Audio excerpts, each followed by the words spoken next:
ẹ̀yin tèmi báwo ni o ṣẹ́ wá lẹ́lẹ́lẹ́lẹ́lẹ́lẹ́lẹ́ ṣẹ́ wá yes èmi ò lè ṣe kí n má wo Bisi Ologe Show èmi ò lè ṣe kí n má wo Bisi Ologe Show ó ti gbádùn jù o Bisi Ologe Show ẹ máa wò ó ẹ má gbé kúrò ńbẹ̀ o àríyá pọ̀ ńbẹ̀ ó ń ṣàn àríyá ń ṣàn Bisi Ologe Show iyọ̀ ni.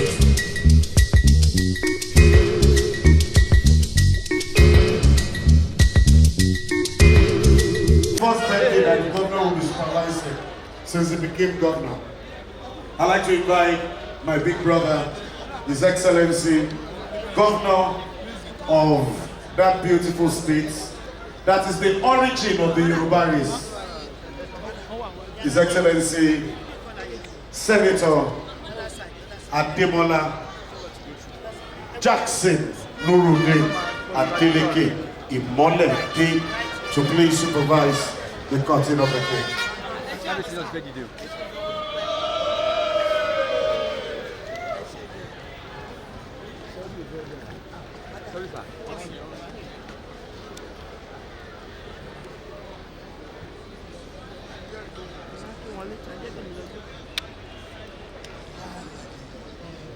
Praise the Lord. Praise God. Today is the day that the Lord has made, and we shall rejoice.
Gbogbo lóye lóye, gbogbo ọ̀tọ̀kùn nílùú, akínyìn o.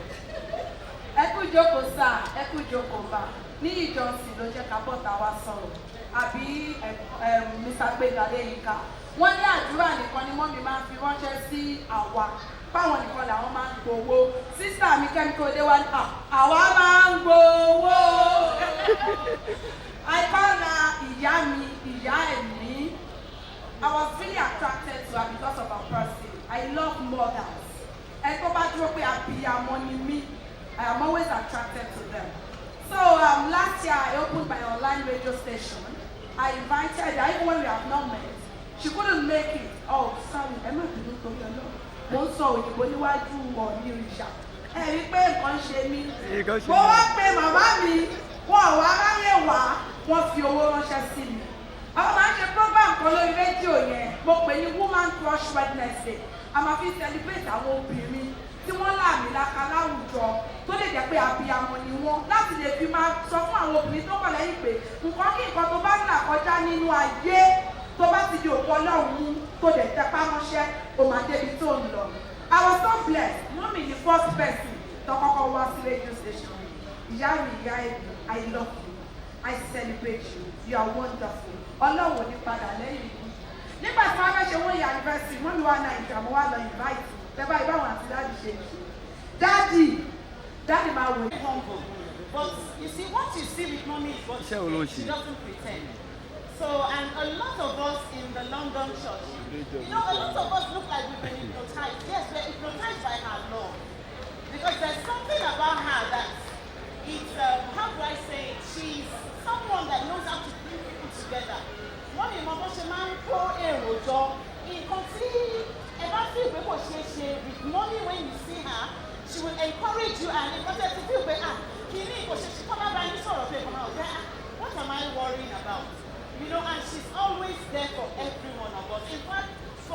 church members than even her biological children. So I can't continue to talk about what mommy has done for every one of us, you know, because a lot of people were planning to be here. So even me, I became a camera lady all of a sudden because I had to start taking pictures and sending back home. But I just want to thank God for mommy's life. Mommy, we love you. We appreciate you. We thank you, Daddy, as well, for always being there. Mo dúpẹ́ lọ́wọ́ Ọlọ́run fún gbogbo ọ̀tẹ̀ ìṣe fún wa. Mo dúpẹ́ fún bẹ́ẹ̀ ṣe dì wá mú. Mo dúpẹ́ fún àdúrà yín lórí wa. Mo dúpẹ́ fún àwẹ̀ yín lórí wa. Mo dúpẹ́ fún bẹ́ẹ̀ ṣe fi ara yín sílẹ̀ fún Ọlọ́run láti lò yín. A dúpẹ́ o Mommy, thank you so much for all you've been to us. And I also want to thank Daddy because without Daddy also being the pillar of support, they both support each other and they are very funny, honestly.